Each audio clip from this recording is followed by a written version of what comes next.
clever pun. Hello and welcome to the Kongversation. I'm Hyle Russell. And I'm Cameron Reigle. And this is our big E3 2020 Nintendo episode. And what a Nintendo Direct it was today, Cameron. Can you believe all of the games we saw announced? Donkey Kong Racing, Donkey Kong Coconut Crackers for the Switch, Donkey Kong Country Baja Blast, Starfox Adventures Walrus World. I mean, I definitely didn't see that one coming. I just can't believe we're not only getting Banjo-Kazooie and Banjo-Tooie remasters on the Switch, but we're also getting Grunny's Revenge, Nuts and Bolts, and Banjo-Kazooie Grunny's Revenge missions. Why that one? It doesn't make any sense. The cell phone version, too. Really? Yeah, missions, yeah. Not even the good cell phone version, just the one that had the minigames. It's funny. I was like, okay, just think of ridiculous shit that they would announce, and that's the best I could do, is just the same tired jokes we always make. No, this is not E3, if you couldn't tell from the title. This is just a Tuesday in June. Now, it looks like Sony, ironically enough, Sony will be the only one having big reveals this week, because as you might have noticed if you're watching us on Twitch, they've been our sponsor today. Thank you very much, Sony. The good people at Sony. You know, you can play such beloved DKU games like Minecraft on the PlayStation, Yooka-Laylee and Impossible Lair, and the original Yooka-Laylee. So, you know, not a stranger to the DKU, but really clearly the console to get. Yeah, if you're a Donkey Kong Universe fan. They're kind of an estranged, like a cousin that you don't really want to talk to. I do have the Yooka-Laylees for PlayStation. I don't have a PlayStation 4, but I own them. It's weird. I don't like the cases. I'm such a Nintendo and Xbox kid now that Sony just feels wrong. It feels like a tawdry affair with someone who's bad at sex. I don't even know what I'm saying. So this, what we're doing on this is we're live streaming the Kongversation on Twitch. This is not for the patrons. This is for everyone. We thought we would lift the Patreon exclusivity and just go live without a net. And this is going to be the Kongversation. Maybe not the bits right before where we had technical difficulties, but everything after that is going to be as is. We're going to interact with the live stream chat throughout, much more than we usually do. I have no show notes. Cameron has no show notes. We're doing this raw, baby. This is pure chaos in audio form. And we're going to be doing Kongversations every night this week. Well, Wednesday and Thursday, the traditional 3 days of the actual E3.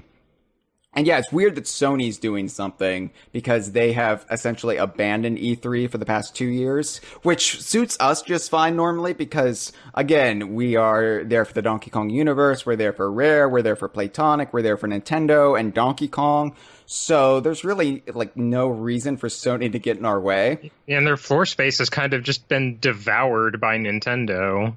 Well, Nintendo, and like the first year, the year you weren't there, Cameron, they had it filled with indie games, which is kind of cool. Like not just indie games, but also like student games, and it was a neat experience. And then I think this past year it was more a little bit Nintendo, but it was mostly like vendors, and I don't know, but of course, Microsoft, Xbox, they're in their own theater just across the block from the LA Convention Center. So, I am already nostalgic for E3 as if it was this bygone relic of times past. And the final Kongversation of the week will be a look at E3 itself and, you know, where the show goes from here, as well as what it means to us, to DK Vine and the community, because I do disagree a bit with some people who say, you know, E3 has no purpose anymore. I think it has an important importance in our fandom, in our community, gaming culture, really. But we'll get into that giant thesis on Thursday. Today would have been the day for the Nintendo Direct, though. And so normally we do these E3 episodes in a certain order because We do a preview episode. Well, there's nothing to preview this year, so we didn't do one. Then we do the Microsoft or Xbox episode because they usually do their presentation first. They used to do them on Mondays, then they bumped them to Sundays. But that's always first. And then we usually have a break in between. And then it's Nintendo, their Direct on Tuesday. And then, poof, the E3 show floor opens up. And then it's like all hell breaks loose. It's like, these are the games we need to cover. Let's go. So since we're doing a little bit of a different thing this year with our E3, or excuse me, not E3, Stream-A-Ganza. I've been saying it wrong all day. I've been calling it Stream-A-Ganza. And Jeff has been correcting me that it needs to rhyme with Tony Danza or else it's invalid. It's invalid. Invalid, invalid, Danza, Ganza, Gonza, Donza. What am I talking about? I don't know. But Nintendo is going first this year because this would have been the day for the Nintendo Direct. And also Jeff wanted to talk about Xbox and his new microphone connector, his old one bent, and so his new one is arriving sometime midday tomorrow. So we had to do this order anyway. So thankfully Cameron was ready to go, all spit polished and clean, ready to go, as you without a net, without show notes. Yeah, you know what the phrase "without a net" conjures in my head, Hyle? It's the Flying Graysons. How did that work out for them? Well, it worked out great for Dick. He became a superhero, and apparently, I've already gotten away from DC Comics again because their whole Rebirth initiative was a giant bust in the end. But Dick Grayson apparently has the ass that Donkey Kong has, in that the Batman fandom, certain subsets of the Batman fandom, celebrate Nightwing's derriere in a way that we celebrate Donkey Kong. So I would say, well, it worked out terribly for his parents, but for him, he gets to run around at night and he gets to show off his butt. So not so bad. Looking in the live stream chat right now, hello to Sean King. And he says, E3 is Christmas in June, even the bad ones. And that's essentially it. It is a very particular Christmas. It is a secular Christmas. It's like the secular bits of Christmas, like Santa, Frosty, cookies, presents. And it's that, but it is for a particular subset of people. Not even like you're getting new games. This is the promise of games to come. It's kind of like a mass peeking in the closet for Christmas is what it is. Yeah, it's almost like getting to visit Santa's workshop in June and seeing what's in the works, but not getting to take any of it home. But it's if you're a news hound, a video game news hound, if you're somebody who likes to daydream about your favorite games, that's the importance of E3. Because it gives you those kernels, those seeds that you can then plant in the fertile soils of your imagination. And then for however long it is, whether it's a few months, whether it's 6 months, whether it's a year, whether it's longer than that, but you get to daydream and speculate. And I find myself, Cameron, I don't know about you, but I find myself fantasizing about future E3s to come. Like, what will the next E3 look like? Imagine if they announced the game, and imagine if they announced it like this. And I imagine something I would really want to see, like a big DKU crossover game called Donkey Kong Universe. That's been my go-to. And sometimes, I'll like set it to a particular soundtrack. Like, Nintendo doesn't do this, but Microsoft, Xbox does. So, like, what if it's set to some sort of classic rock song? What would fit the mood of the trailer and what they're trying to convey? I'm a total nerd. It's okay. I'm not ashamed of that. I host the Kongversation. I run DK Vine. I co-founded it. My cool factor, my funds rating is 0. It's practically nil. So it's okay. Yeah, I don't feel like I have too many fantasy scenarios rattling around in my head for E3 reveals, just because I tried to keep my expectations in check and realistic. Though yeah. I did that last year, and we got Banjo and Kazooie and K. Rool and Donkey Kong and Diddy Kong all in the same video interacting. So maybe I need to dream a little more. Yeah, we actually got a big Donkey Kong Universe trailer last year, and it's such a bizarre feeling. I know we've litigated this and relitigated this on the conversation, but to be there, Cameron, with you and with Mitchell and with Jeff, sitting on the same couch and having that moment together, it's just one of those like flashpoints. Not to reference DC again, it's one of those. It's one of those things that are just going to be burned in your memory as like an all-time great memory as far as this fandom goes. And yeah, I don't know if that can ever be. Well, I say it can never be duplicated or matched, but you know, I wouldn't have expected in the year 2019, when I was around my mid-30s, to have a feeling like that again. And so, especially after the buyout and after the properties were kind of torn apart and kept at arm's length for a long time, to have them not only interacting but acknowledging their shared history in a Nintendo Direct, that was just pretty damn cool. And so it really makes me optimistic for the future of our fandom, for the future of Nintendo and Xbox and the Donkey Kong universe. Like, you know, okay, maybe the sky is the limit now, you know, maybe we don't have to set our sights so low.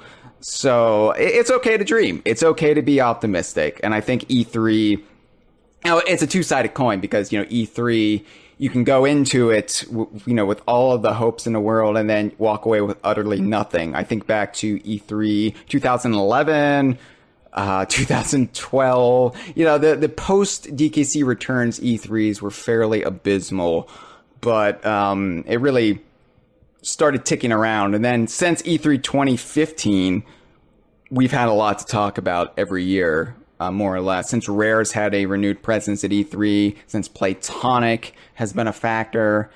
We haven't seen a lot in the way of Donkey Kong at E3 since then, but we've actually had a lot to talk about as far as the Donkey Kong universe is concerned. But it's a very strange feeling these past few years, because Sea of Thieves has had an E3 presence every year since its announcement.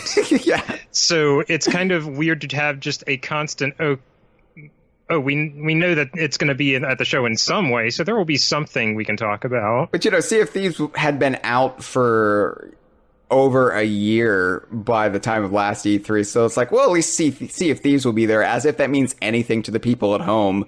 It's like, yeah, that game's been out. Like, it doesn't matter. Like, for us, it's kind of exciting because we get to see people from Rare, people we know, people we're sort of friendly with. It's like, oh my god, there's Adam Park. Hello, Adam. How's your year been? But for other people, it's just like, yeah. For the people sitting at home, E3 is a much different experience than those who go to E3. And I try, you know, that's the weirdest thing about attending E3, is it is a completely different experience. For a lot of people, E3 is over the second the Nintendo Direct is over.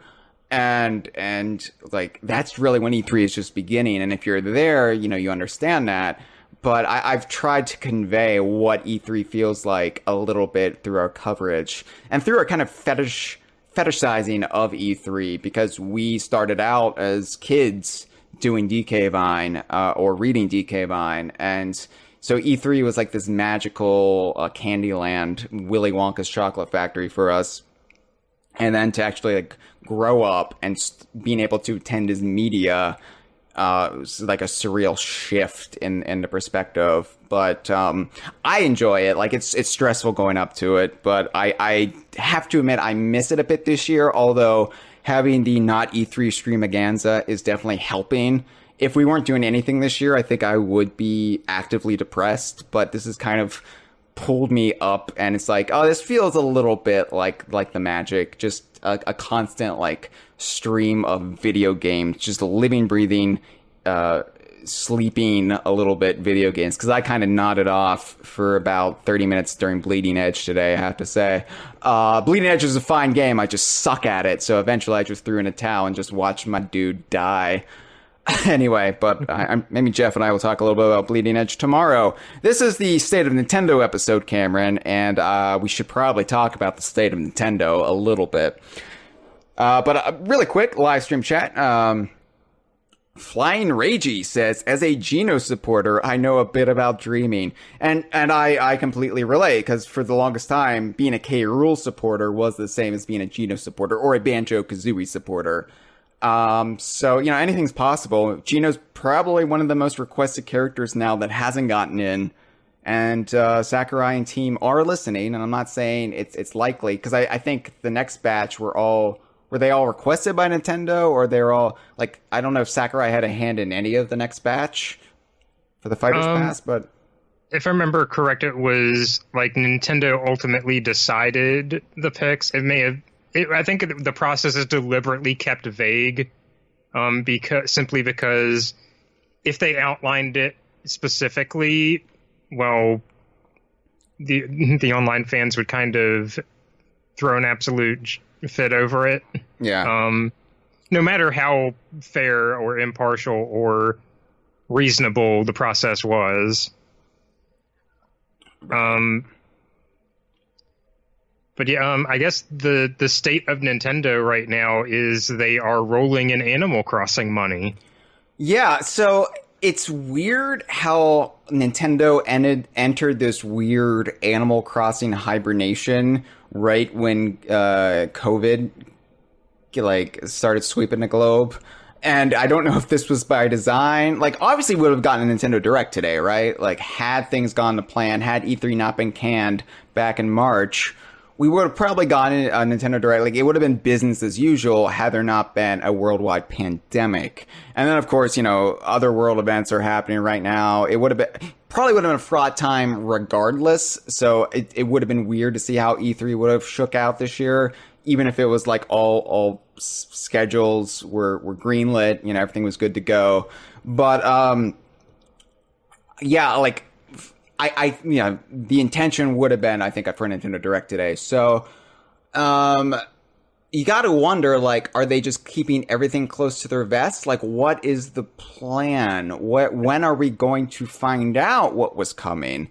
Because at the very least, I think that, like, I've seen very little where I say, like, oh, that would have been an E3 reveal, but one thing I'm confident would have been is, and I feel like this is one of the few isolated things they have put out, which is the Paper Mario Origami King trailer, which, the way that trailer is cut, I swear to me, it seems perfectly in line that it would have been one of those surprise, please take a look, introduce trailers, like, where they don't tell you what it is before immediately dropping you into footage, just the way that it begins. And we're all on the couch like, Donkey Kong, Donkey Kong, Donkey Kong, ah. Yeah, it's...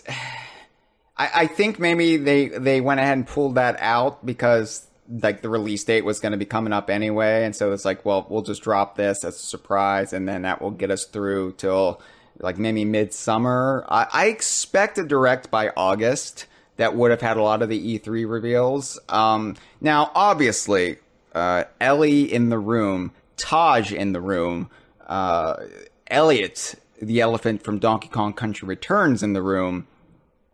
Everybody wants to know, everybody's been asking me, Hyle, do you think we would have seen the next Donkey Kong game announced at E3? And a lot of people, like, deep in the fandom say, yeah, we would have seen it today. I'm not so sure. Because for as much as I hear, as much as you've been hearing, as much as we've all been hearing that a new Donkey Kong game is in the works, I don't think it would have been announced at this E3. That's just my hunch. It could be announced in August, and I'm the fool. Look at Hyle. Oh, he doesn't know anything. He's just saying whatever comes to mind, and he's usually wrong. But here's where I am with Donkey Kong. I think a new Donkey Kong game is in the works. If I had to have had a gun to my head and I had to say who is developing it, I think it's being developed in Tokyo internally. I think they've split off some people and basically formed a team to make this game. But I don't think it was going to be announced at E3. I think it's too early. And I don't know how long it's been in development, but I think it's been too early. This is all just conjecture. This is all just me doing educated guessing. But next year is the 40th anniversary of the arcade Donkey Kong. And usually Nintendo doesn't do Donkey Kong anniversaries, right? They do Mario. They do Zelda. They do Kirby. They do Pokemon, obviously, but Pokemon's sort of its own entity. When you look at all the factors and entities that have a stake in Pokemon. And you've also just got a conflict with Donkey Kong's anniversary in general because it gets conflated with Mario's. Mario, right? But I think this is going to be different, and I don't know if they're going to have like a big branded logo for the 40th. They've never done that, but I think they will acknowledge it. And I think one of the reasons, by the way, I'm drinking a hard cider, by the way, because this is the end of my day. This podcast is the rest I have to do all day before I start streaming again tomorrow at noon. Because the DK Vine Idaho crew, which is Adam and Andrew, are forum mods, along with our friend, amazing DJ Dustin. They all live in the Potato State. And they're taking over for a DKU multiplayer grab bag at 10 p.m. Eastern. After this podcast is over. So if you're listening live, stay tuned for that. But Sean in the chat pointing out Nintendo tends to focus on Super Mario Brothers for Mario anniversaries. I guess that's true, but I guess I'm thinking in terms of the anniversary of the character. I'm waiting for them to. I guess they don't really celebrate in general the anniversary of a specific character. No, it's usually the first game in the series, but really, the first Mario game was Mario Brothers, not Super Mario Brothers, Mario Brothers. So, I'm waiting for that big re-release of Mario Clash on the Virtual Boy to celebrate that. Clash, anyone? Mario Clash. It also just lets them use that NES Super Mario Brothers sprite for everything in their anniversry branding. Mario Brothers Arcade isn't as friendly to that. Which, you know what? That sprite is ugly. The colors are horrible. It's brown and red, and it's just if they're going to use a sprite, they could use literally any other Mario sprite to acknowledge Mario. But I mean, that's the cheap and easy nostalgia. That's like if you're super basic, if you're If you're a basic bitch like what Nintendo markets to, I mean that in a general sense, then you're gonna go for it's Super Mario Brothers. I know that game. So I'm drinking a hard cider, by the way, Cameron. This is I used to drink Angry Orchard. Really loved that. Then it got too sweet for me. My taste changed as I matured. So I switched to Strongbow hard cider, which Patrick Stewart chills for. So I was like, this is classy. But then Star Trek Picard was a flaming dumpster fire. So, and I say that as somebody who loves Rise of Skywalker, so it's bad. So I switched to Bold Rock hard cider, which this is actually a local brand, made and fermented in the Blue Ridge Mountains, which I am adjacent to. So here's to my my mountain cider. Goes down smooth, and it makes me say stuff. I guess we're talking a lot about milestone anniversaries and things, but I guess despite all this discussion, I've realized kind of in recent years, I don't care if they get acknowledged as much anymore. Yeah, it would be nice. Okay, so here's where I'm at as proprietor of DK Vine. It would be nice if they acknowledged Donkey Kong's anniversary. But then I have less to work with because I usually feel like I have to help drive the anniversaries along with people like the Kremlin campaigners or maybe Rare Gamer or, just like the fan sites usually come together and boost the properties we love. Like, oh, it's Donkey Kong Country's 25th anniversary. Yeah, let's celebrate Donkey Kong Country. I don't care if Nintendo of America's Twitter account doesn't acknowledge it. We're going to celebrate it. And there's a sense of pride in that, I think, where the fandom really comes out. Mm. And then, of course, the creators come out, too, like the Mails brothers and Chris Sutherland and David Wise. And, everybody came out for the 25th. Playtonic. I think, did Rare's account tweet anything? I think Rare's account tweeted something. But... yeah, everybody but Nintendo of America came out for DKC's 25th. And that's not because Nintendo doesn't like Donkey Kong. It's because whoever's running the Nintendo of America Twitter account didn't care and they had no directive to acknowledge it. So, and I guess I'd say I'd make a distinction between just acknowledging a milestone and expecting it to tie into a video game release. I definitely do not expect the latter. The former is just, hey, that's neat. That's a nice thing to say. But actively trying to develop games around a milestone update is just so self-sabotaging. It is, and that's why it was so bemusing and ultimately frustrating for me when 2018's version of June rolled through and everybody was upset that no new Banjo-Kazooie game was announced. And I'm like, you realize they're not going to start developing this just because it's the 20th anniversary and because there was a jokey line in Nuts and Bolts about this, right? Like, this is not the way people do business. I mean, sometimes it is, and you end up with Sonic 06. Ooh. Yeah, but I don't think... Okay, here's where I'm standing with my philosophy for the Donkey Kong game. It's not that they're developing a game specifically for the 40th anniversary of Donkey Kong, because it's going to be centered around the country cast, or at the very least, it's going to build more off of those characters versus like just be an arcade throwback. I think for the 40th, we might see a bunch of Donkey Kong games drop on the Switch, like the Country Trilogy will return. I think that's when they'll time all of that stuff. But I think we've definitely seen like a distinct paradigm shift ever since New Donk City and Odyssey, where we had sort of arcade DK and country DK nostalgia standing side by side. Yeah, and you know, nowadays I think the country stuff is at the very least like the majority of the stuff. You'll get the arcade stuff peppered in, but it'll just be like hot girders, or here's, you know, a sprite of you know, young Cranky. But by and large, like Donkey Kong, when Nintendo references Donkey Kong, it's the country stuff. It's you know, the rare cast and what Retro has built since then. And so I think they're developing Donkey Kong just because somebody had to develop Donkey Kong, and because they wanted to make Donkey Kong matter again, is what I've heard. So like they want Donkey Kong to have a home. They don't want it to be just like this perpetually drifting property that's always usually does well in sales, but never has a clear-cut direction, or it just has like stopovers at studios that work with Nintendo. Obviously, you know, Payon developed a lot of the side games, the Peg Swingers and Barrel Blast, and you know, I'm a big fan of the Peg Swingers, as are you, as is most of DK Vine.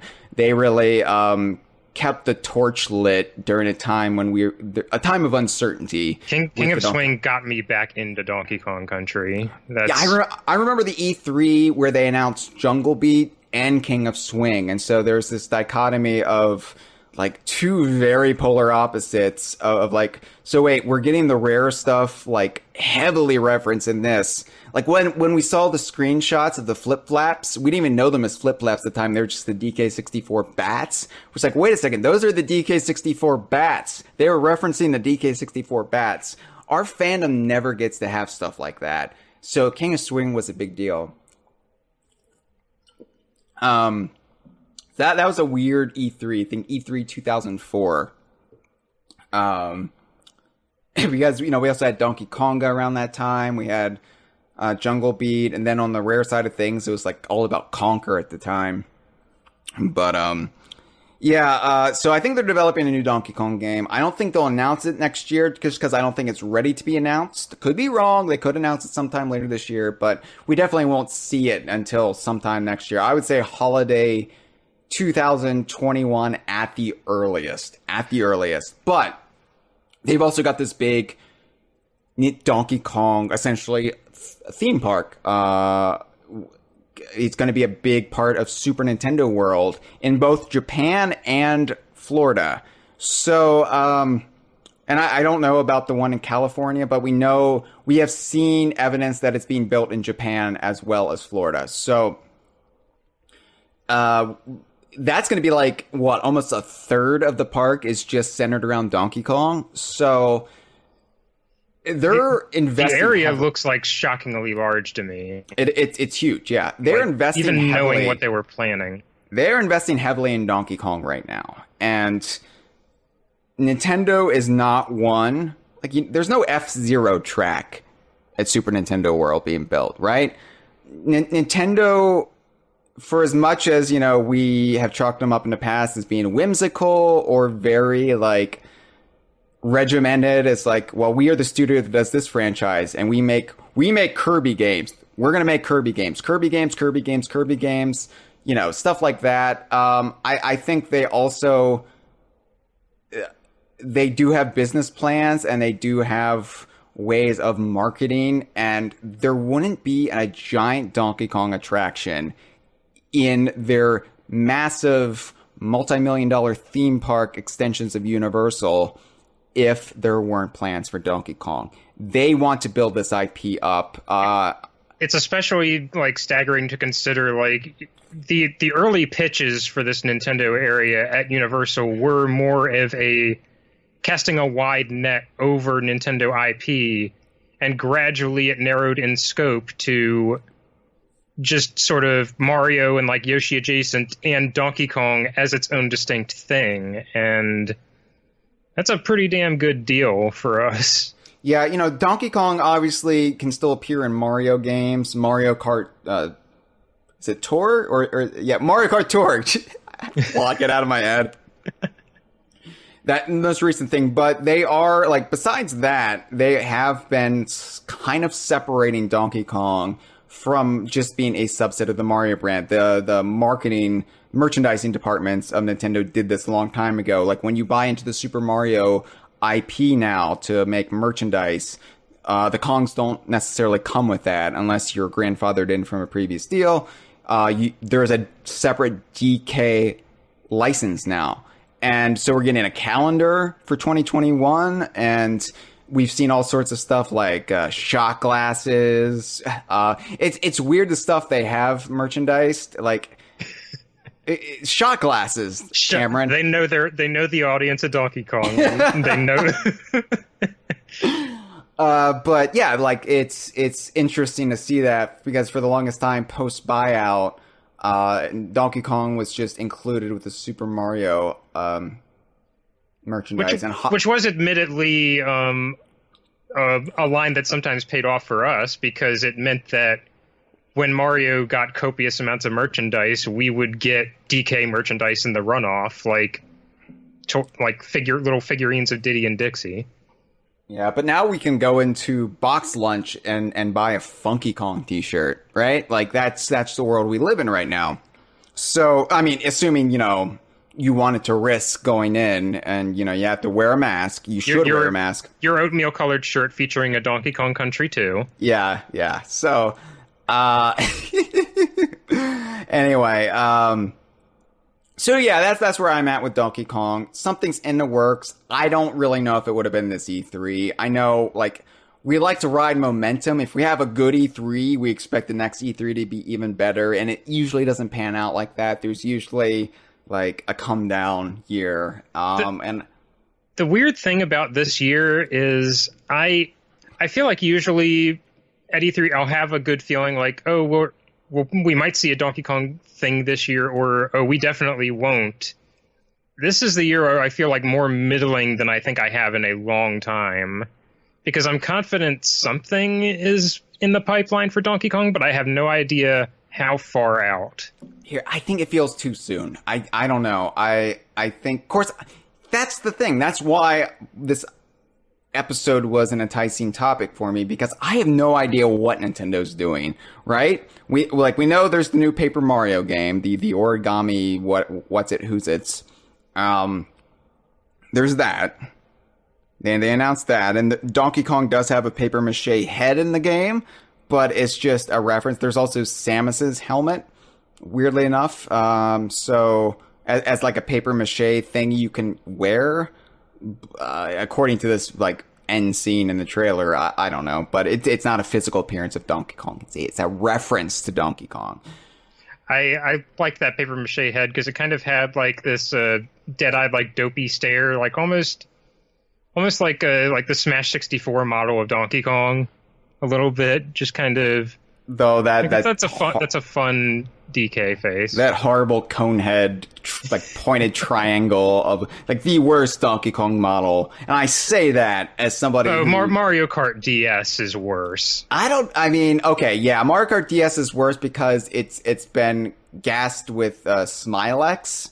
The Batman reference. There you go. Take a shot out of your Donkey Kong shot glasses, everyone. Hyle referenced Batman for like the third or fourth time.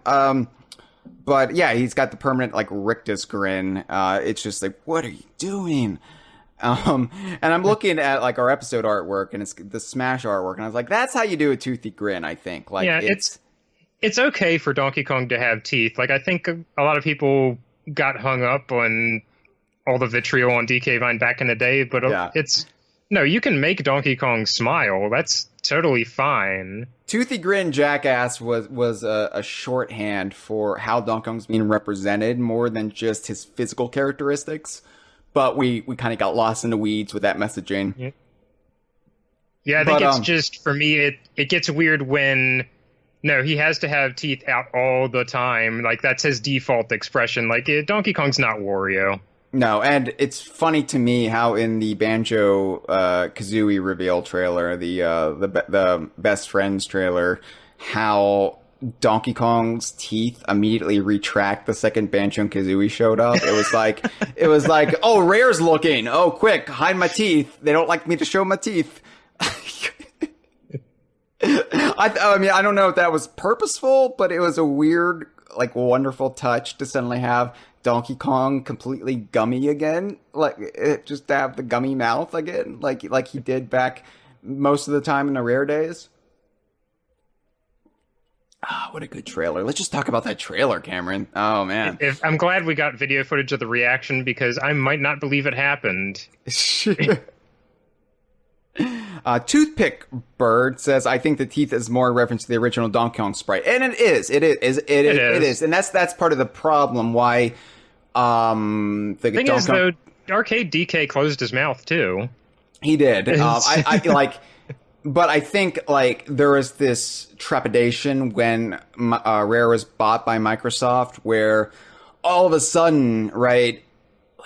How is Donkey Kong going to be betrayed? And then we had the Mario versus Donkey Kong series where suddenly Donkey Kong is the antagonist again, and he's like baring his teeth. And I'll never forget, and Sean is in the live stream chat, our old friend Sean, who was back on the forum back in the day, brought up a good point. And Cameron, this is a point you've brought up since, is that Donkey Kong cannot be villainous when Diddy Kong is around.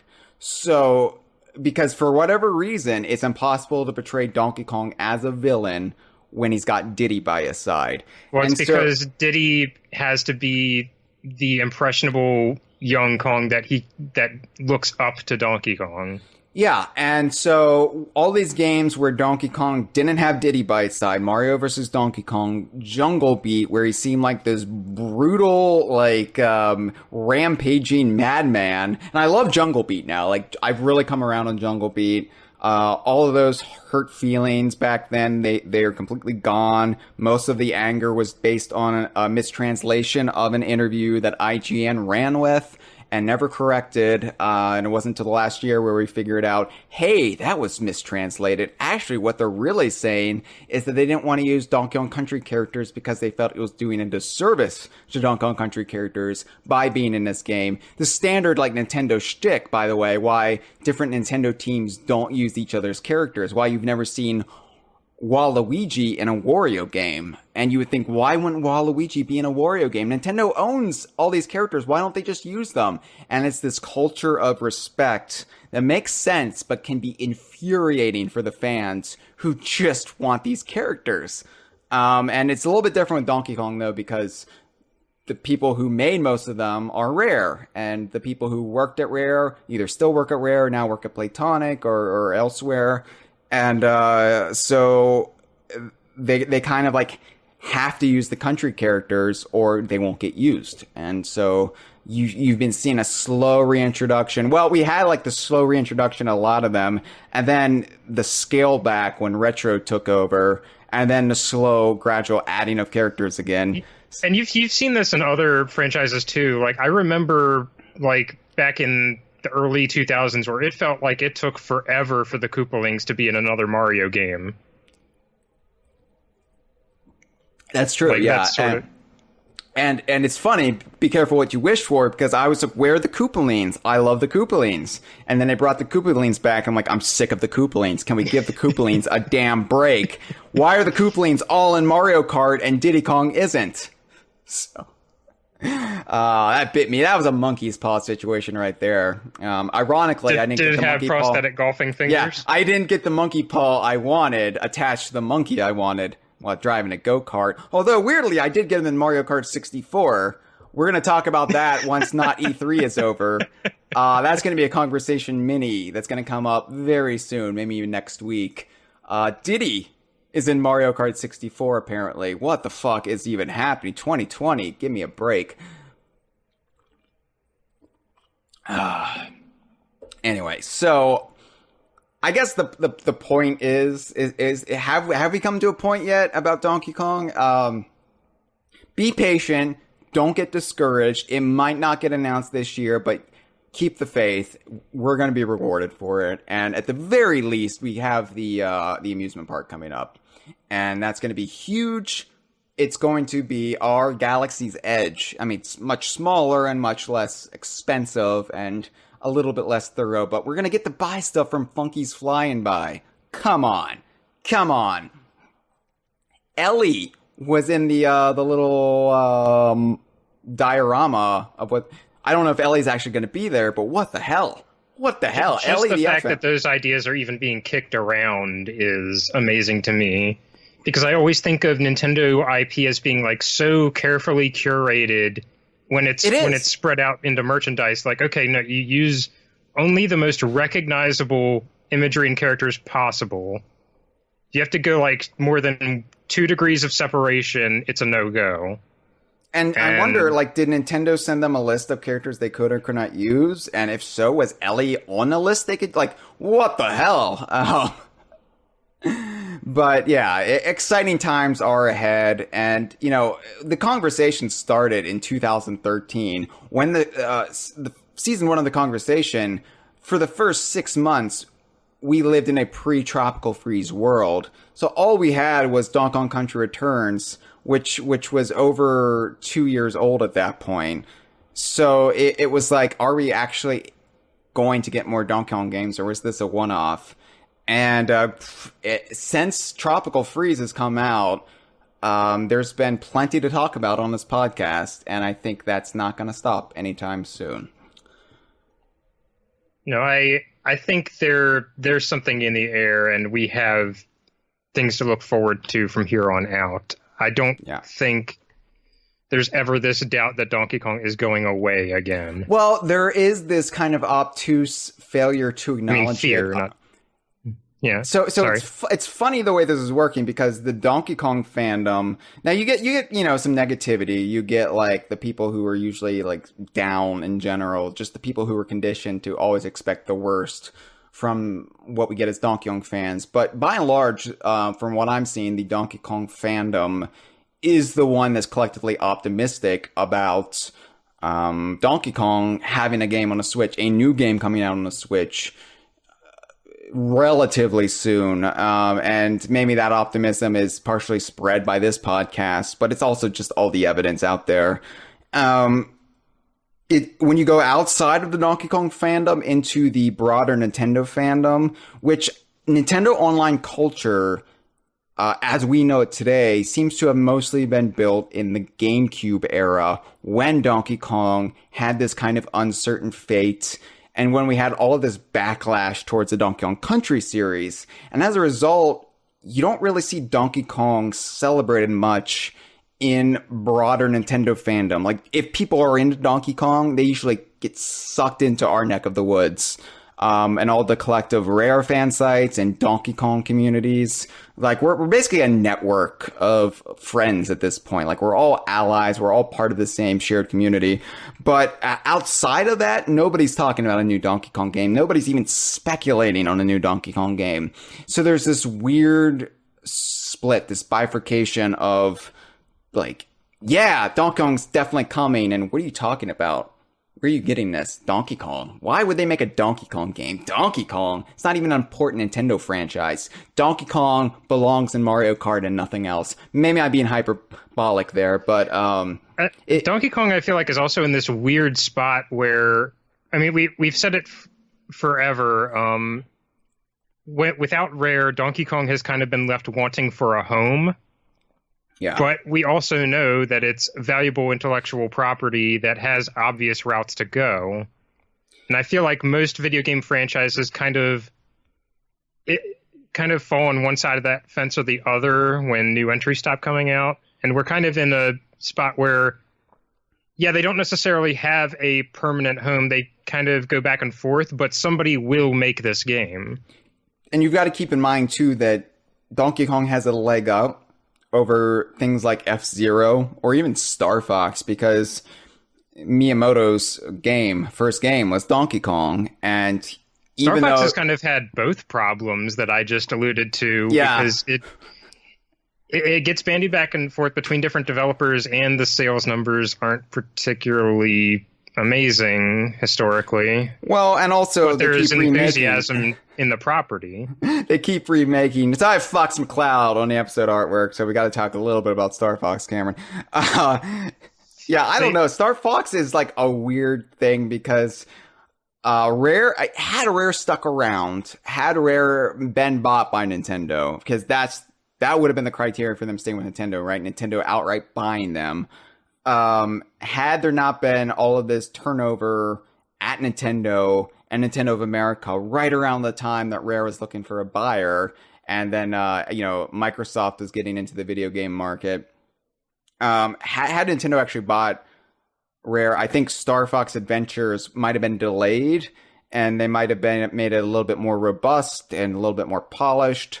But we've heard as much that the reason that the game ends so abruptly is because they saw the clock ticking on the buyout. Yeah. So, I think Rare would have had a chance to make Star Fox Adventures more of a success. I mean, it's sold all right, I think. Certainly enough to warrant, like... They put, like, the...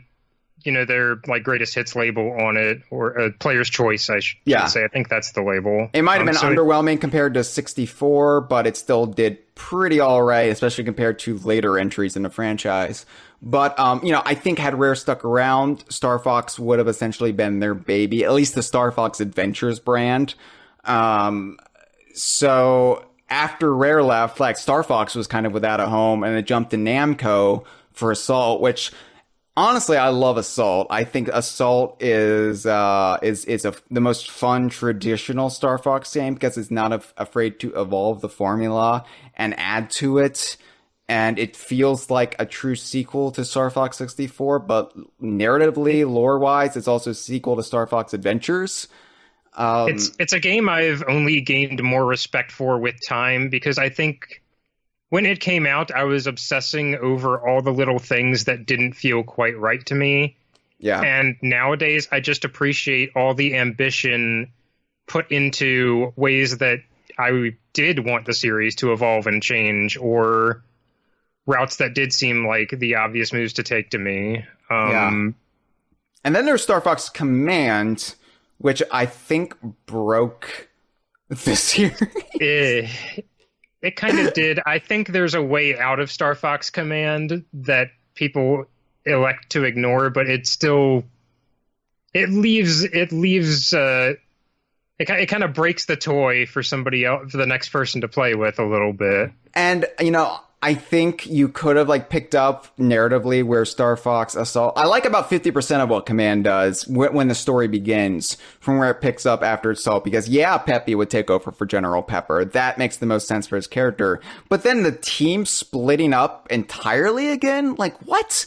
Like Crystal and Fox breaking up because Fox is this protective, I'm afraid something's gonna happen to you, baby. I can't have you up in that R-Wing. That is a really weird character moment for Fox. and quite rightly, other characters in the game call him out on it. Dude, that doesn't make any sense. I at the very least, that should have played out over the first couple missions and then have it happen, rather than it being the new status quo from the word go, because it was weird. But like I like about 50% of what Command does, picking up from where Assault leaves off. But I'd say that's about the right number for me as well. And yeah. I mean, I say the obvious route out of Command is the game had multiple endings. One of them is just the team is back together and Slippy has a wife. Right, and I think that was a bridge too far for Nintendo. It's like, Slippy's staying a virgin, please. I think that the problem is Nintendo doesn't like to shake up the status quo that much with their brands and their characters, and so we got Star Fox 64 DS after that, or 3DS. What was it? Well, what was that for? It's for the 3DS. It was for the Star Fox 64 3D. 3D. Okay, shit. And that defensively, it is less cumbersome than Donkey Kong Country Returns 3D. Yes. Which I think I've related the story of trying to explain that title to somebody who does not play video games.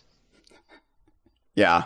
I wish, honestly, I wish they would have just given Monster Games carte blanche to make an entirely new game, because that new world they added to the end was solid, and I think we could have gotten Donkey Kong Land Returns for the 3D, and that would have been perfect. But it is what it is. But yeah, so I think Star Fox 64 3D immediately followed with Star Fox Zero, which was just a remake of Star Fox 64, which was just a remake of Star Fox.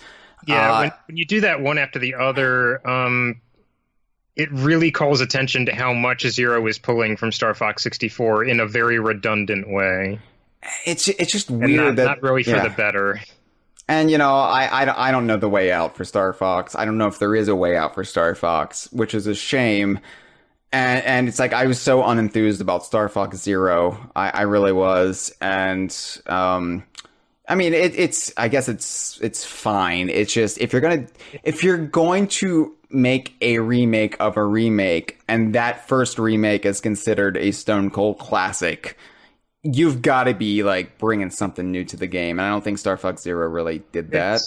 The franchise is kind of trapped in an unenviable position where I think people want a new game in the series that's more like Star Fox 64 and also less like Star Fox 64, where the wrong things are being changed, and it's just a very odd spot to be in.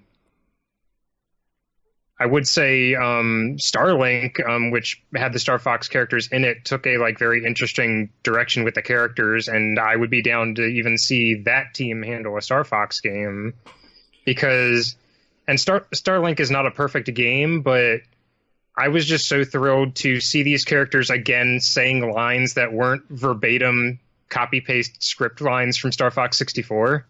Yeah. I think Star Fox 64 is a victim too of meme culture. So you've got to I think Star Fox essentially just gets broken down to do a barrel roll and everything around the very quotable lines. It's almost a victim of its own success in that way, but then it just becomes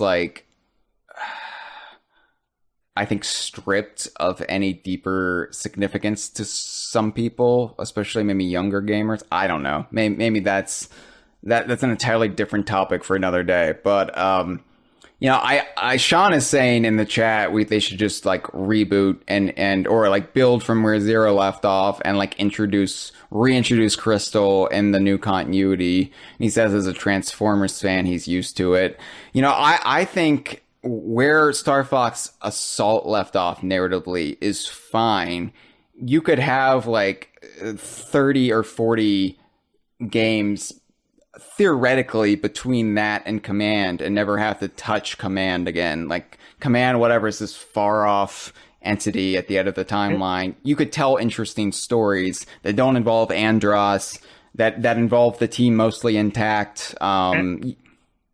And I think you've espoused this philosophy before, and I agree. And it's that, to me, it's way more interesting to like acknowledge the ruts you encounter in the road and build off of them than it is to turn the board over and start over. Yeah, I think, the beauty of a long-running franchise, especially one that's been passed down between different teams and different creative minds, is that it's not going to be a perfect product. And there is actually joy to be taken in the missteps and the stuff we don't really like so much. You can like embrace that and have it be this shared language between fans, this like in joke, like, haha, yeah, we had to go through that, but it's okay. It's all part of our history. And I think Star Fox, like more than any franchise, you could go the reboot route. You're right. Like you could just reboot it and pretend like that doesn't happen. But then it's just like, and that's not to say that there wouldn't be something in a reboot that I would find interesting. Like, I'm still open to I wouldn't on principle hate a Star Fox reboot, but I would want it to use the opportunity of resetting the story to do something interesting with it. Bring Crystal in early, as Sean said, and like make her feel like more of a integral, like natural integration into a team, that now that it's not the result of retooling an N64 game into a Star Fox game, or hey, now that Star Fox 2 has come out, to bring back Mew and Faye and have them like as major characters in the series. And honestly, like I think Crystal, like this is my second point. I think Crystal is a fine character when she's done right. And I think even if you could say she hasn't been done right necessarily in the past, there is a good foundation there that you can build upon. She's got interesting like pathos, and you just need to explore it and not have her be like the sexy fox lady. Like there's more to her than that. I think Assault went in the right direction, and that's why I really like it, because it not only like respected what Rare did with Star Fox, but it improved it in a lot of ways. So my favorite aspect of Crystal in Star Fox Assault is that she's been with the team for 1 year and is already a better pilot than Slippy. Yeah, because that is completely in character. In character for her, because she is a pilot, right? And then she flies a Cloud Runner at the beginning of Star Fox Adventures. Well, yeah, so she at least knows combat. She flew from her home planet after it was destroyed, Serenia, to Soria, and then we see her in that craft at the end when she docks on the Great Fox. And also, Slippy is just that terrible. Like that's just Slippy's, the gag. Slippy's the mechanic. I mean, Slippy is not. He is a valuable member of Team Star Fox, but being a fighter pilot is not his specialty, and that's fine. But Star Fox took a break on the Wii, and it was on the Wii U during like the worst period for the Wii U. So I don't foresee Star Fox really getting a push. I think the big Star Fox thing in this generation was finally getting an official release of Star Fox 2 on a Super Nintendo Classic on the mini SNES. And you can play it on the Switch now. Yeah, so part of their online service. Right, so I think that was like as much as we're going to see for Star Fox minus Smash Brothers in this generation. But yeah, going forward, like I have my own ideas about how they get out of this hole. Other people have their own ideas, but ultimately, if they're going to look at the numbers and say, Star Fox is just a series of diminishing returns, and yeah, we took some wrong turns along the way, but it's just not viable to try to revive it again. The only thing it has going for it is the same thing Donkey Kong has going for it, and that Miyamoto might champion it internally. But Donkey Kong has a lot more going for it in that it is a proven sales winner, and that not only does Miyamoto champion it, but also a younger generation coming up at Nintendo are big Donkey Kong Country, or in their case, Super Donkey Kong fans. And so not only are you seeing like an appreciation of just the IP or the character, but you're seeing an appreciation of the extended cast and the world itself and the stuff that Rare introduced. So Donkey Kong has a much brighter future than Star Fox, but I'm not counting Star Fox out. But honestly, if we're just going to get another Star Fox 64 reboot, I say just let it lie. Like, I've had 2.5 Star Fox games in the DKU that I really love. And, I think that's fine. As kind of a closed trilogy, a narrative trilogy from beginning to end, Adventures to Command, it kind of works. So, yeah, like if it's just going to be more of the same, I'm just going to be happy and content with Adventures and Assault and a little bit of Command. But, yeah, so I guess those are the two big DKU franchises that we could talk about, but we should also address what a lot of Rare fans, old school Rare fans particularly, would like to see, and that is they really want to see Banjo-Kazooie and Banjo-Tooie in some form or fashion on Nintendo Switch. And so, Cameron, I'm trying to think the right way to phrase this, and I'm trying to think of, like, their mindset, my mindset. I'm sympathetic. I really am. I get it, because for example, if tomorrow Phil Spencer said, if he like pulled a Robert California from The Office and he got like drunk and high on cocaine and he decided to sell Rare in the middle of the night to Sony, and then it came out tomorrow, hey, Rare and all of their IPs, they're moving to Sony, and I'm like, oh, I don't want to buy another console. I'm done. I just want to play Rare games on the two consoles, current gen consoles I have. Like, I get it, right? Like, I get that there are Rare fans who came up in the 90s and associated Banjo-Kazooie with Nintendo because they were Nintendo IPs.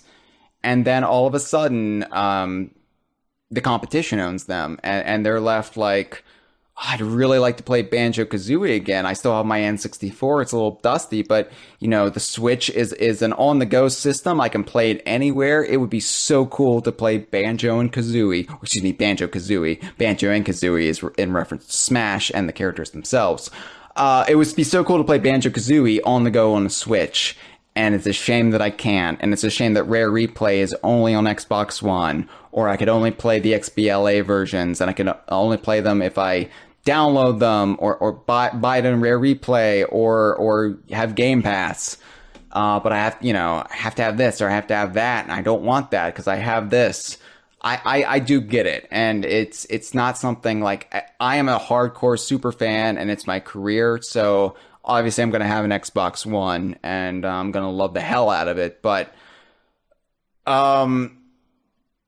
that being said, Banjo-Kazooie is also a valuable IP for Microsoft. And I know, you say, well, if it's such a valuable IP for Microsoft, why don't they make a new game? They haven't made a new game in over 10 years. And that was nuts and bolts. And I didn't quite care for that. I hear all of that and I understand it. But it's also valuable for Microsoft to promote things like Game Pass if they have the draw of these games that people want to play. And they have quite the diverse lineup these days. And it's not just like it was back in the days after the buyout, where the only property they really owned that wasn't a gritty, grimdark dude bro game or like a sports game was Rare and their output.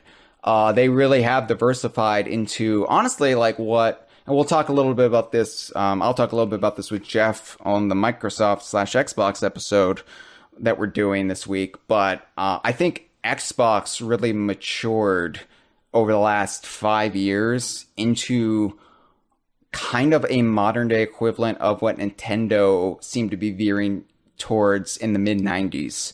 And I mean, like, they have such a diverse output of games. And had Nintendo not shrunk into such an insular kind of mindset and stopped really diversifying and had third parties not abandon Nintendo during the N64 days, I think maybe this is what they would have looked like had the timeline gone different, is Xbox today.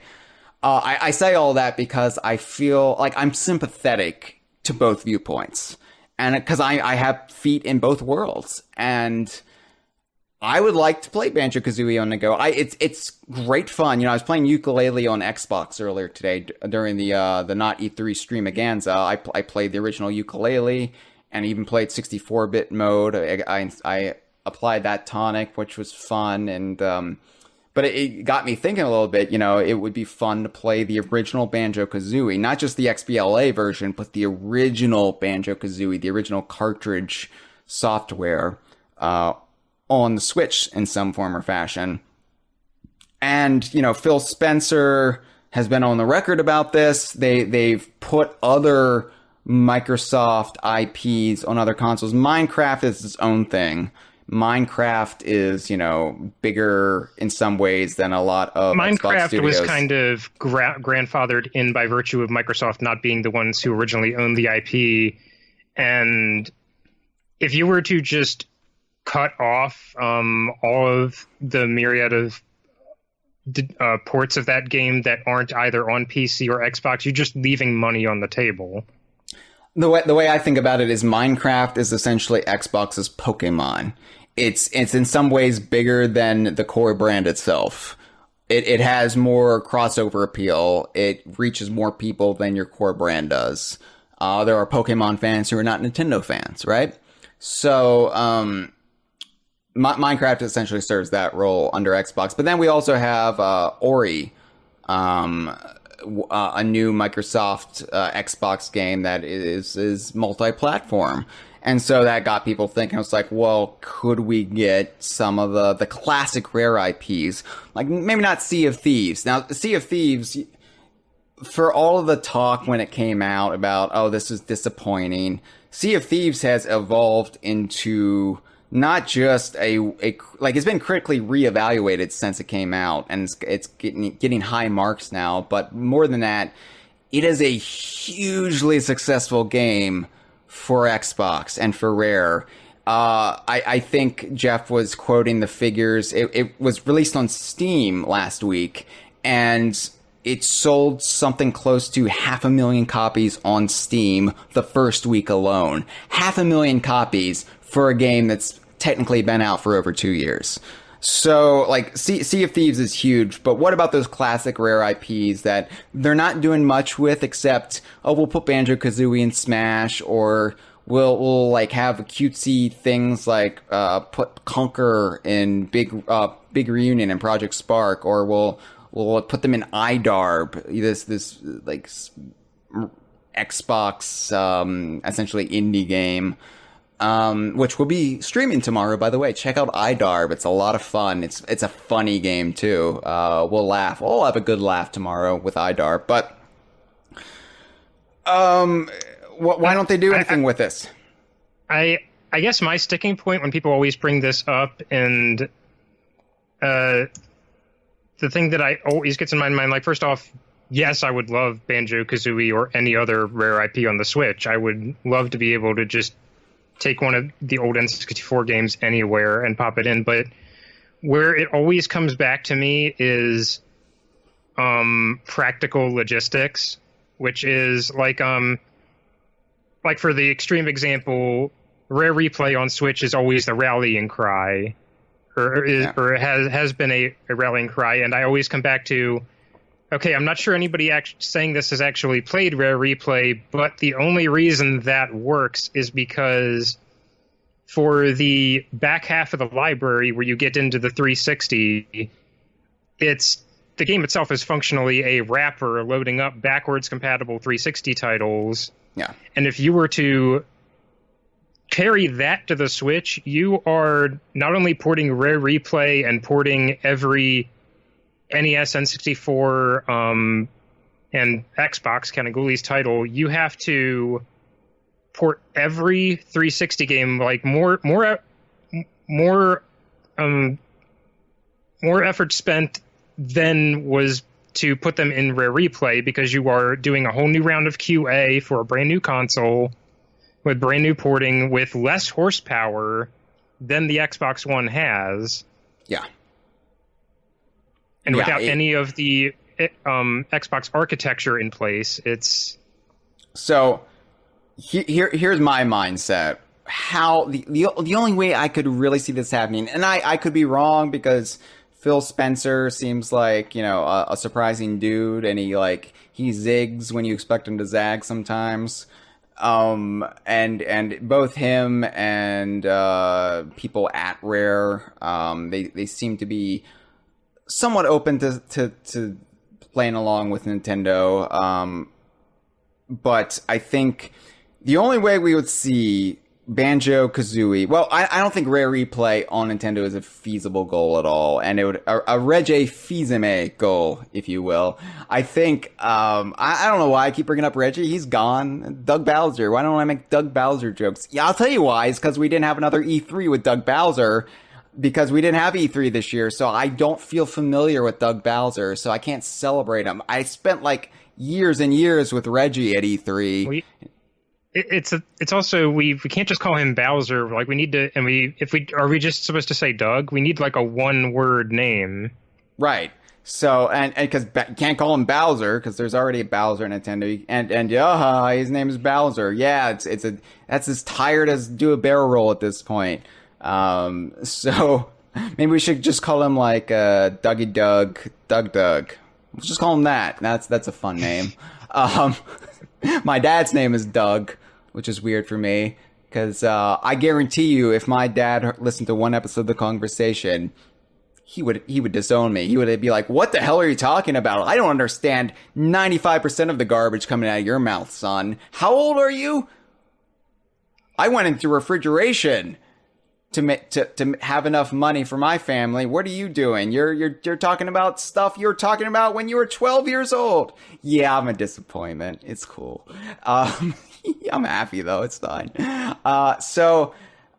Anyway, I think the only way we would see Banjo-Kazooie and Tooie, but you know, that's even more pie in the sky. The only way we would see the two Banjos and Kazooie games on a Nintendo platform would be had they released the Nintendo 64 Classic, the N64 Mini, and there was scuttlebutt, you know, back 2 years ago that it was in the works, and then we got word that any plans they had for it have been delayed indefinitely, and now there are no plans for it for whatever reason, and maybe some deals fell through. I don't know, but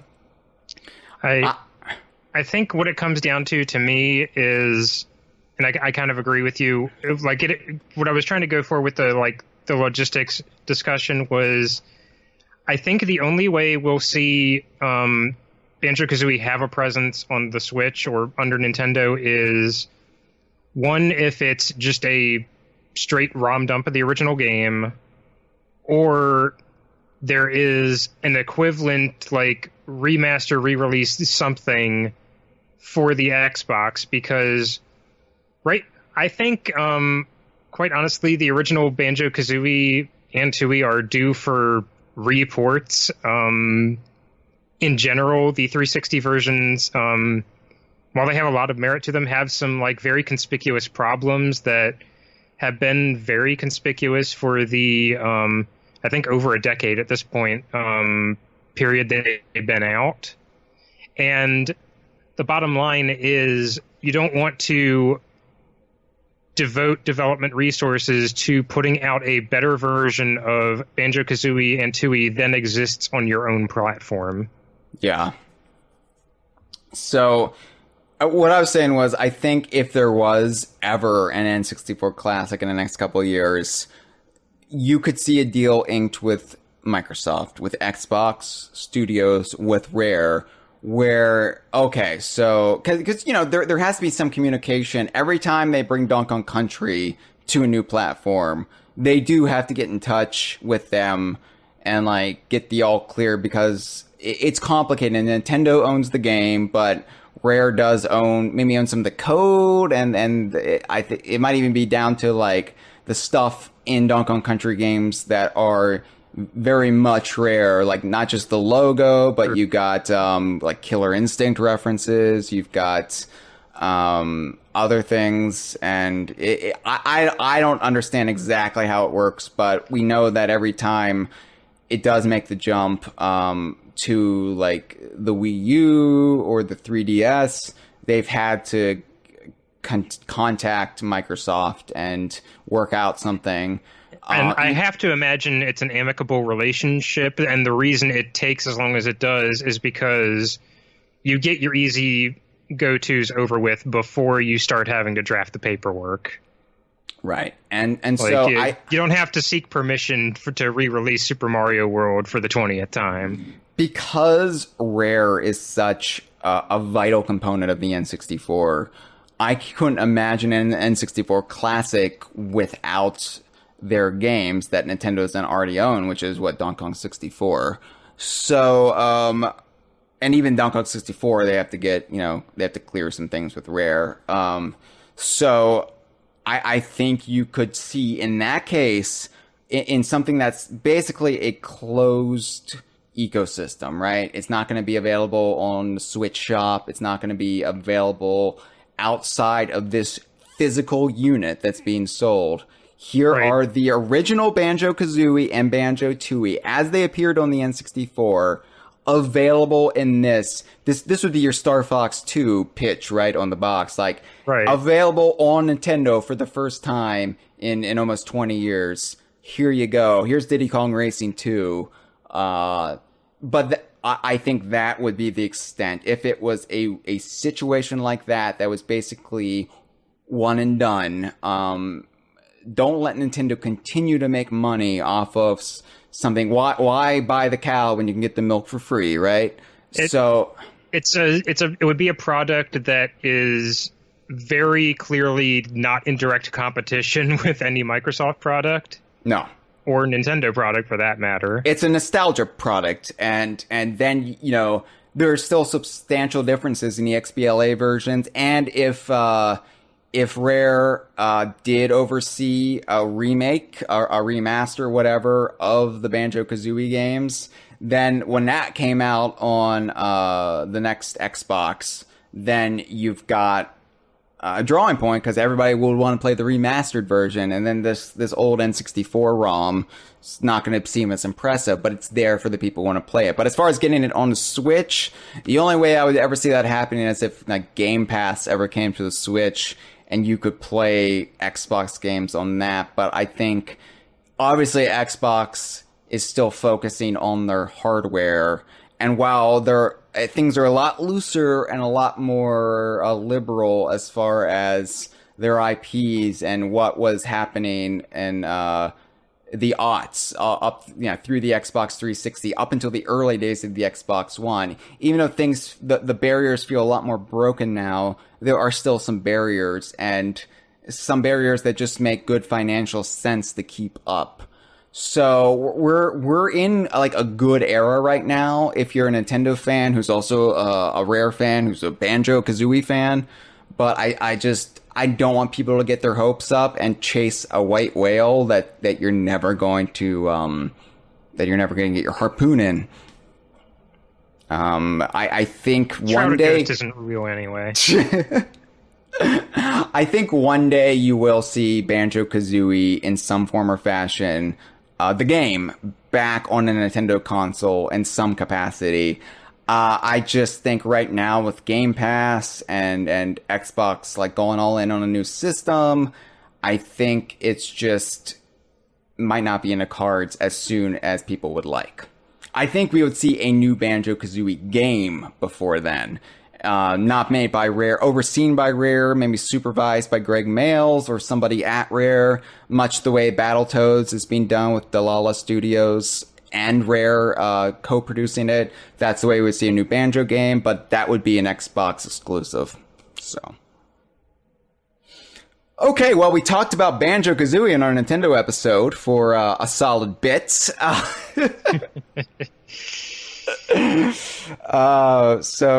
Anyway, hey, Flying Ragey is really excited that we referenced IDARB. Tune in tomorrow. We're going to be playing IDARB. Or as just Andre says, hashtag IDARB, because I was very adamant about that for a while. And then I just gave in and went with Idar because it's more fun to say. It's funner to say. Anyway. Sean points out in the chat, this is from a while back, expect most people asking for a rare replay on Switch are really asking N64 games plus DKC and aren't really interested in the post-buyout stuff. Yeah, probably. But yeah. if that's the case, calling it rare replay on Switch is very odd branding to me. You could call it like Rareware Rewind or something. It also creates the issue again, like that's original development for a Nintendo console. What does Microsoft stand to gain from it? Right. Now, they would make money off of it. But the thing is, my sticking point is Game Pass, right? Game Pass is a subscription service. It's pretty cool. A lot of my friends have Game Pass. I have Game Pass just because I got a bunch of free Game Pass codes at E3 last year. But honestly, I might stick with it because it's just nice to have that as an option. It's basically, It's also worth pointing out, like, Microsoft is kind of, like, by proxy, trying to achieve the same, like, portable gaming space that the Switch occupies a little bit with their streaming ambitions. xCloud being able to play games on your phone, which I got a chance to try at E3 last year. It was neat. I don't know how well it holds up when you're not presumably like right near like where Microsoft servers are with a good Wi-Fi connection. I think my phone would just burn. It would just become this conflagration that would consume me, and I would be like Anakin Skywalker on the grounds of Mustafar, screaming at Phil Spencer, "I hate you!" How did we get Anakin Skywalker two conversations in a row? In a row. I don't know. It just I think it's because it's almost summer, and I'm reminded how much I hate sand. It just gets everywhere. I mean, I do feel like Anakin Skywalker at the end of Revenge of the Sith when we're walking around Los Angeles at E3 in that heat. I know. I was thinking that today. I took my dog out for a walk in my downtime between streams, and I was thinking, oh, God, it's hot. But I was like, on the plus side, I don't have to walk 15 minutes getting accosted by Scientologists, so I'll put this in a win column for me today. Anyway, so, yeah, I think... just Andre says my Anakin was more Batman. Well, I was trying to do, like, a whiny I hate you, but I think... I couldn't quite muster it, so I just went Batman. Where's Rachel? That kind of thing. And my Batman is perpetually Christian Bale. Maybe Hayden Christensen, Christian Bale. They're basically the same name. So, Batman. Hey, Batman, take a shot out of your Diddy Kong shot glasses, everyone. Hyle referenced Batman. Well, actually, Andre referenced Batman. He got me to reference Batman. Jeff in the chat is saying Hyle talk Smash Brothers. Oh, do we have to guess this now? Who? I don't fucking know, Jeff. I mean, are we supposed to say that we know an ARMS character is coming? Are we supposed to say we think it's Lanky Kong and there's going to be ARMS DLC announced concurrently with the Smash announcement? I don't know.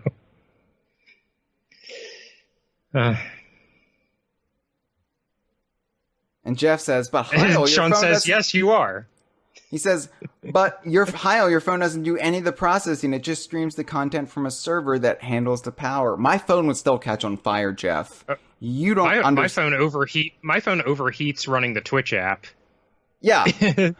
I'm like browsing political news in the morning, like bracing myself for the ugliness ahead of the day. I'm like, oh, what was tweeted today? And then my phone just it gets hot and I drop it. I'm like, ouch! That's the self-care feature. It's trying to stop you from reading things that will ruin your day. No, I can pull up the Safari web browser and within a minute my phone is feeling it's like Buster Poindexter. It's feeling hot. Anyway, so It just Smash Brothers. I don't really care at this point. I'm like at the zen point with Smash Brothers, right? I don't care who we got. You know why? Because I have a Smash Brothers game with Donkey Kong, with Diddy Kong, with K. Rool, with Banjo and Kazooie. I got Fox McCloud there. I got his friends Falco and his frenemy Wolf. I got Crystal as an assist trophy. I got a Claptrap as an assist trophy. I have a stage with Mumbo and Bottles and Tootie and Gruntilda and her broom. Gruntilda's broom is in Smash Brothers. Life is good with Smash Brothers. You know what? You could put, I don't know, you could put David fucking Duke in Smash Brothers and I'd be like, well, I don't understand this and I don't approve of it, but at least I have Banjo-Kazooie, right? That's bad example of a character. Why would you put him in the game? Maybe another Fire Emblem character would be more apropos and on par with the level I was going for there. I mean, that's the thing. Nothing they possibly add to Smash Brothers from this point out can take away what we already have, and that, like, we got ours with that. The thing is, I don't even want another Smash Brothers game after this, right? Like, okay, like I feel like Ultimate is just like the pinnacle, and it's kind of like, you know what? I'm kind of content with the Star Fox games we did get in the DKU. I'm content with Ultimate. Just re-release Ultimate from here on out if you have to keep making money off Smash Brothers. I don't want them, like, from my cold dead hands will they pry Ultimate. This is it. This is it for me. They got it right. They got an amazing character roster, one that pleases even us. End it. Like, I want Dixie, obviously, in Smash Brothers. That would be cool. I'd be happy with a funky clone, whatever.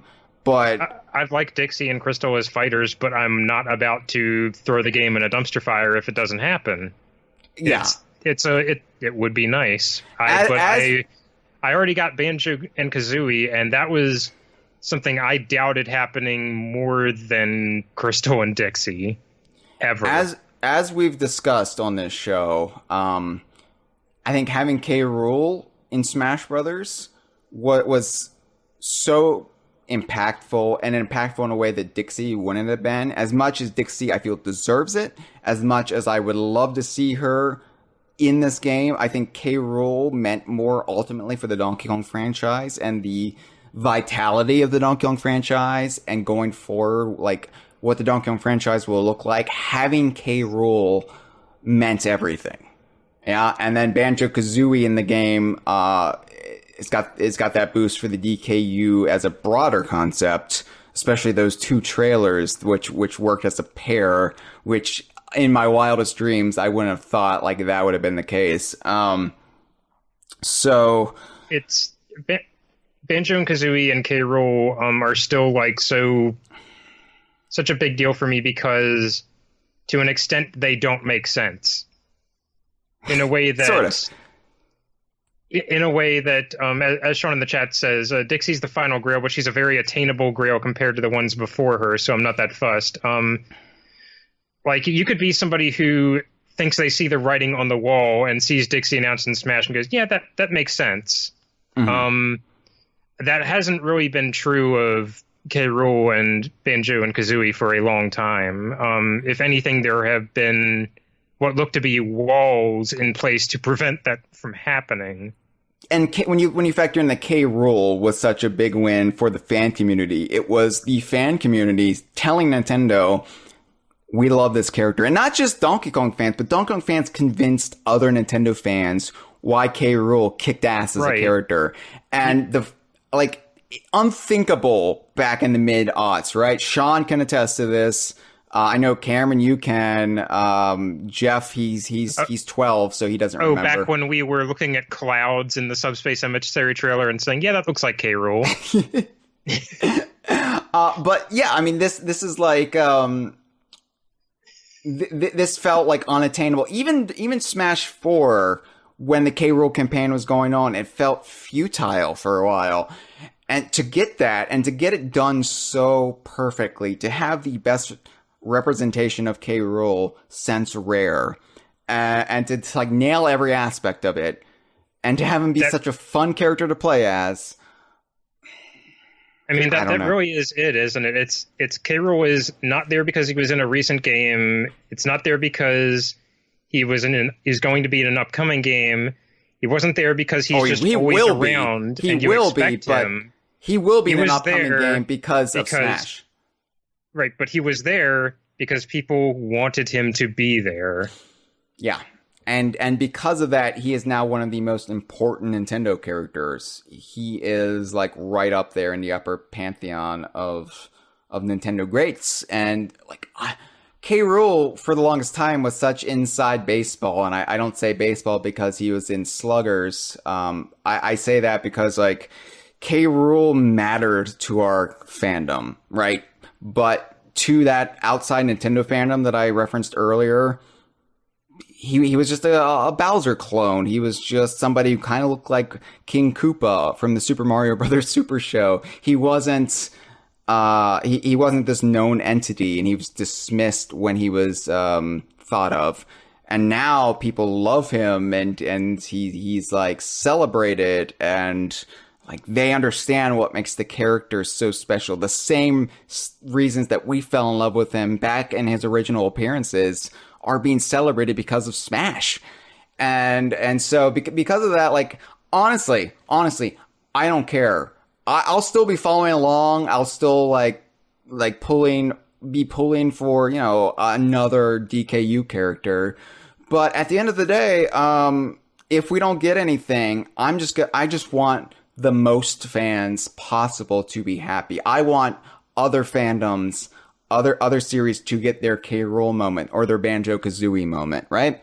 And I feel like that's what Smash Ultimate needs to be. And I'm not saying if Dixie Kong got in a game, I would be upset in any way. I would be celebrating. It would be a joyous day for me and the community that I love so dearly. But I also would feel a little bit guilty. I would be like, I would feel like the Fire Emblem fans, a lot of Fire Emblem fans have been on record as feeling during Smash 4, where it's like, oh, we're sorry, guys, we're sorry. This is ridiculous. This is ridiculous. That's the way I would start to feel, and that's a weird thing to say about Smash Brothers, because our history with Smash Brothers has been more misses than hits over the years. We had Diddy and Brawl. And then we had nothing up until Ultimate. But Ultimate has been such an embarrassment of riches for us that... Yeah. Is there anybody you would want to see outside of the DKU, Cameron? Outside of the DKU? Yeah. Geez, I don't know. And like if I say... I'm sure I could think of characters, but they would be ones like that I absolutely know like won't happen. Or Dre in the chat is saying say Phoenix, right? And yeah, that would be cool. Like the thing in the back of my head is saying like, oh, say Klonoa, but he can't. No, that's not happening. A cool one that I think like would actually have some shot of happening is Chun-Li. Like, yeah, I think Street Fighter is like one of the only third-party franchises in Smash where it could get a third character and people would be okay with it. See, because it would be her. Yeah, see, for me, Smash is at its best when it celebrates like all eras and aspects of Nintendo. And I feel like the mid-90s, the 90s in general, but like that era, the Play It Loud era, as we think of it, is kind of underrepresented in all aspects. K. Rool helps. Banjo-Kazooie, which is a little bit after the Play It Loud era, but, you know, we'll still lump it in, helps. But I think back to... And these are characters that won't happen, but I think Fulgore, right? Because Fulgore, again, like Killer Instinct is associated with the Xbox brand now. In 1995, Killer Instinct, 1994, 1995, and through like 97, Killer Instinct was one of the main Nintendo IPs. Nintendo owned, by the way. Killer Instinct was Nintendo's answer to Street Fighter, to Mortal Kombat. Yes, it was developed by Rare, created by Rare. Nintendo owned it, though. It was a Nintendo brand, and it was everywhere. These characters were like big Nintendo IPs up until like Killer Instinct Gold wasn't a big game anymore, and then it kind of faded into the background, and then the buyout happened, obviously. But I would say Fulgore for sure, because like Banjo-Kazooie, Fulgore was an important part of Nintendo history that Nintendo no longer owns, but Fulgore was kind of the mascot. Him or Spinal were kind of like the mascots. That's kind of a funny bit of symmetry I'm just realizing, is that if you, say, had an announcement for Smash or a crossover game like it, similar to what they did with ARMS, where they came out and said, oh, an ARMS character is going to be in Smash. Well, they said an ARMS character is going to be in Smash, but we're not going to tell you which one until several months from now. Yeah. They could do that exact same thing with Killer Instinct, and I think it would be just as, if not more, up in the air, because I think I agree with you that, like, if I had to pick a face for Killer Instinct, Fulgore is the closest one. But there are other characters in the running for that. Spinal is a huge deal, a popular character. He's the most prominent character on the cabinet art. And on the Super Nintendo box art, I think.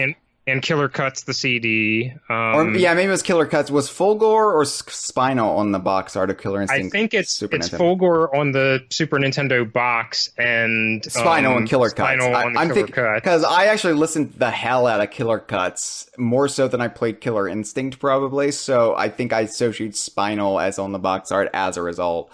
And there's also there's a case for Orchid, because like in KI2, like she canonically, I think, won the tournament at the end of the first game. TJ Combo was heavily used in promotion. He was like on the original arcade flyers for the game. Yeah. Basically any character that's in every single Killer Instinct game is in the running for this. Yeah.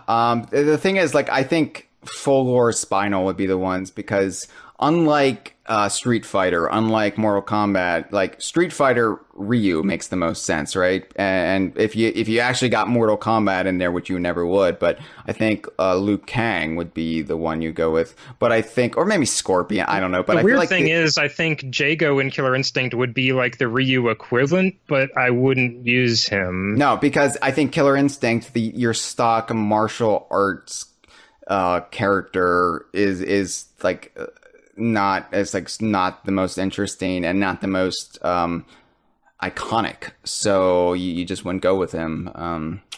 No, it's the weirdos. It's a freak show. Killer Instinct is a freak show.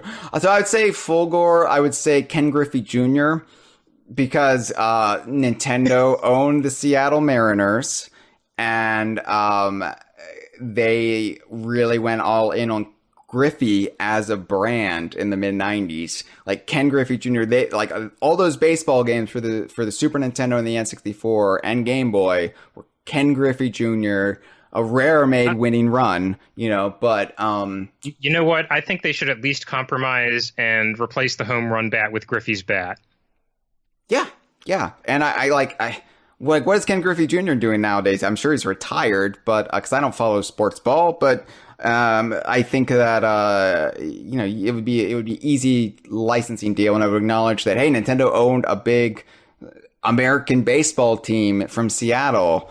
And I would also say this is Jeff Odin's idea that I'm just stealing because I love it so much. The Virtual Boy. Put a Virtual Boy walking around on its chicken leg stands that projects things from the Virtual Boy, like games, like atmosphere from games, environments, or like items or characters, sort of like Mr. Game & Watch is an combination of different Game & Watch games. The Virtual Boy could represent the few Virtual Boy games there were, and it would be a cool character. It would kind of reclaim the Virtual Boy a little bit, because right now, like, still 20 5 years on, the Virtual Boy is the thing that Nintendo doesn't talk about, the literal redheaded stepchild. And I think they could reclaim it a little bit. It's been 25 years. You have no shame anymore. There's no reason to be ashamed of this commercial failure from a quarter century ago. Have fun with it. Because some of us still have our Virtual Boys, and some of us admire what the system is versus what it isn't. So those are my 3. What do you have any more? Do you have any, Cameron? I was caught off guard by this. I mean, the thing is, at this point, other than the ones I want to see, everybody knows it's Crystal and Dixie, but there's also just ones I rattle around in my head that are mainly less about making me happy and just making other people happy. Like Arl from Puyo Puyo, get her in there. Why not? I would say Gino came up earlier. I would love to see Gino because, again, mid-90s representation, right? Super Mario RPG. Like this weirdo Mario character that, like so much of the DKU, is bogged down in weird rights issues. Make it happen. I've never been super enthusiastic about Gino in Smash, but if it happened, I would welcome it because you know what? That is going to be somebody's best day ever, and who am I to take that away from them? And also, Gino is interesting in that I feel like the Mario cast is so homogenized, and it's just so much of the same these days, and like, for whatever reason, like, you've got, like, just endless Toads, and here are the Koopalings. It's like there's just these sets. They come in sets of Mario characters, right? Gino is a unique flower amongst that. And it would be cool to see when Mario characters were more individualistic and they didn't just fit these stock templates. So. Yeah, and I do think it's at least interesting that and I think this is what always made Gino seem like a weird fit for me, but also I guess what part of the appeal is he represents such a specific moment in time for Mario and such a specific type of character in himself, in that he's a character from a mid-90s Mario RPG developed by Square and is a star spirit possessing a toy wooden doll. Yeah. And yeah. I'd also just welcome seeing Super Mario RPG stuff make it to Smash. There's been kind of like I think there's like been an underlying weird thing about Square Enix owned music in Smash, but I would welcome any music from Super Mario RPG in that game because that is an amazing soundtrack. Yeah, I also here's the thing. Before I'm going to read some of the live stream chats. I've been reading them while you've been talking, Cameron. Sorry, because I want to read some of these out loud. But I get it. Well, also we're actually going to keep this episode on schedule. We have to wrap up in 15 minutes because the Idaho crew's taking over with their multiplayer grab bag to take us into the late night hours of the first day of DK Vine's not E3 Stream-A-Ganza. Yeah, I said it right. Day 1. And of course, once again, if you're listening to this live, I will be back at noon Eastern, 9 a.m. Pacific tomorrow. That's 5 p.m. British summertime. And I will be playing Donkey Kong Country 2 to kick off tomorrow. We got a fun day tomorrow. Among that, I'm going to play Tropical Freeze. I'm going to play the original Wii U version of Tropical Freeze. Because, I was thinking about this and I was thinking, a lot of people own the Switch version, right? I'm going to go old school and I'm going to play the Wii U version, and not a lot of people got their hands on. So we're playing the Wii U version. We're going to play iDarb with Jeff. That's going to be a lot of fun. iDarb. We're going to play more Sea of Thieves Tall Tales. We're going to fight Briggsy. Ooh, Briggsy is actually like one of everybody's favorite Sea of Thieves characters. She's great. And then I think the Idaho crew after that is going to be doing Viva Pinata Trouble in Paradise. The plan is to do the Kongversation live about the state of Xbox, which will be interesting because there'll be a lot to talk about there. We know a lot more than we know about Nintendo right now. And then the Idaho crew will be taking us home tomorrow with Mario Kart 8 Deluxe. So big day tomorrow, and then of course we have another full day lined up after that. So we're just getting started here. We're not even a third of the way through. But if there's one thing I want added to Smash Ultimate aside from like 5 more characters, it's stages. I want some more I want some new stages, and I would definitely fight for another Donkey Kong stage. I think it's the one element that Ultimate is missing, and I'm glad they brought back the Donkey Kong stages they brought back. Congo Falls and Jungle Japes are like my two favorite, and they're both from Melee, right? And then you've got the arcade one from Brawl in there, which is good for like the weird kind of whoa like moments where you have K. Rool next to Arcade Cranky or Banjo-Kazooie running around the girders. You're like, this is so freaky. But I would like another Donkey Kong stage, and honestly, like I don't care. I want a new Donkey Kong stage. I'd want it to be something a little bit different than just jungle. Anything would be cool. A tropical freeze stage would be cool. Bright Savannah would be cool. To have like the Grassland Groove, to have that be a stage. Oh man, that's kind of a thing I've realized. Like, I don't even think we have to ask for something that's not a jungle, just something that's at least jungle adjacent and not just a jungle. Yeah. But I would love to have K. Rool running around the Tropical Freeze stage, especially since we know Retro wanted to put K. Rool in Tropical Freeze for Switch, and it was vetoed because Sakurai had dibs. It would be cool to see K. Rool running around a Tropical Freeze environment, and Banjo-Kazooie, of course. Like, just like, basically, I want to play with my DKU action figures in new play sets. That's all I want. Any stages you'd want to see, Cameron? It's the same problem with the characters, which is I feel like I'm greedy even wanting anything at this point. But I guess in terms of new Donkey Kong stages, like it would be... I thought you were going to say new Donk, and I was like, that's already in the game.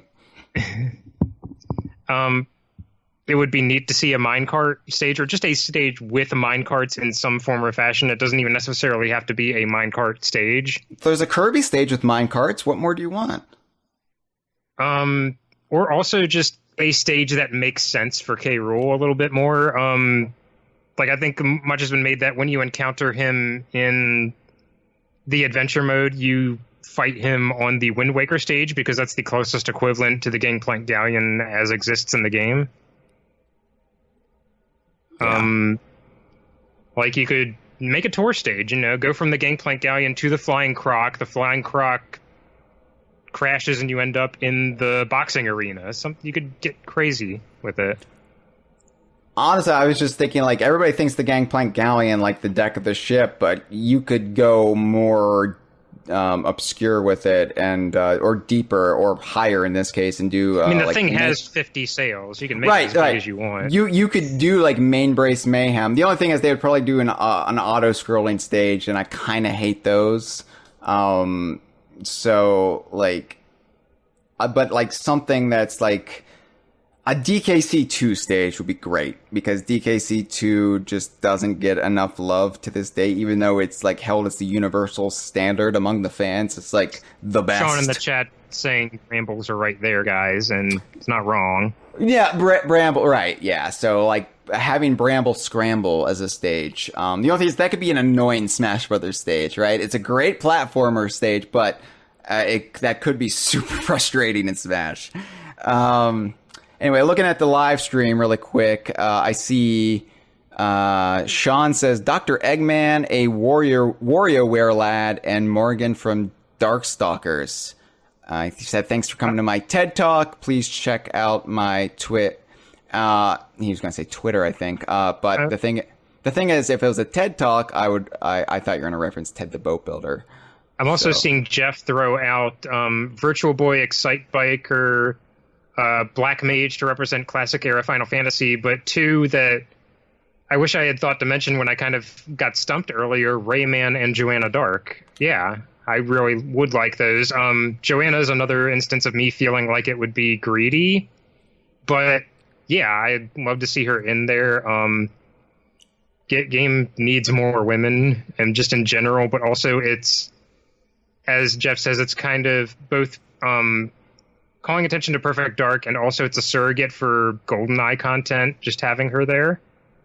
Yeah, the thing is, you could have an Echo Fighter, right? If you put Joanna Dark in there, you could have an Echo Fighter of Pierce Brosnan. Now, they wouldn't be able to get the James Bond license, no? But they could probably work out a deal with Pierce Brosnan, the dude, the actor, and just be like, have Pierce Brosnan. And it's like, Pierce Brosnan! And, you know, he's got to, because the guy wears a tux in his day-to-day life. He has to, right? He's Pierce Brosnan. So, it looks like James Bond. It looks like James Bond from GoldenEye, but he's Pierce Brosnan. I mean, you know, maybe they could combine your two ideas together. I mean, Nintendo doesn't have the rights to the Mariners anymore, but they might be able to get Ken Griffey Jr.'s likeness. They could have James Bond played by Ken Griffey Jr. Or Pierce Brosnan as a Mariners baseball player. Just combine them all like the Virtual Boy would combine all the Virtual Boy. Just get all the 90s stuff in there in one character, whatever. Mickey too, like the composite rare licensee man.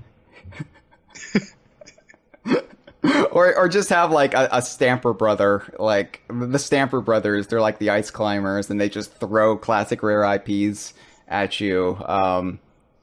Mr. Pants would also be a good amalgamation of rare.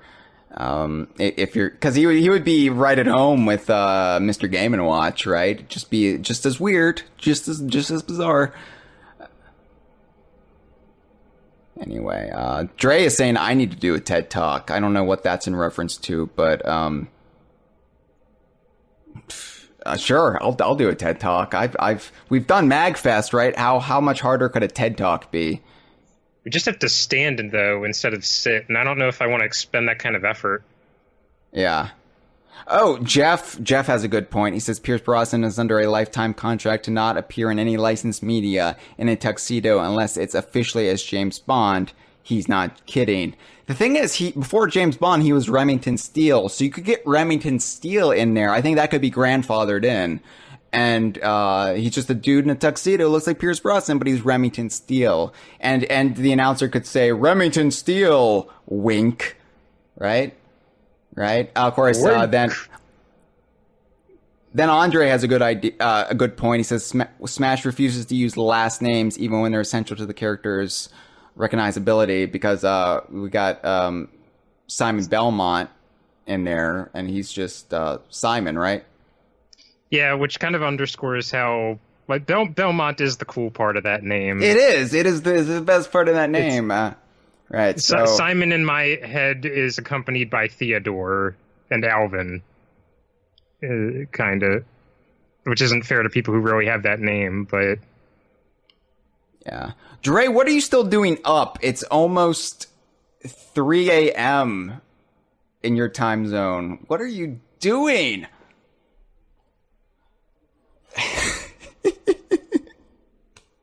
All right, we got 5 minutes left. I'm running out of good things to talk about. I just kind of threw everyone named Simon under the bus that Diddy Kong is driving. Yeah, the bus that he drives it for whispering with. Save it for the mini. We got to save that for the mini. Anyway, so yeah, I think like ultimately, like, what do you think Nintendo's big holiday game of this year is going to be?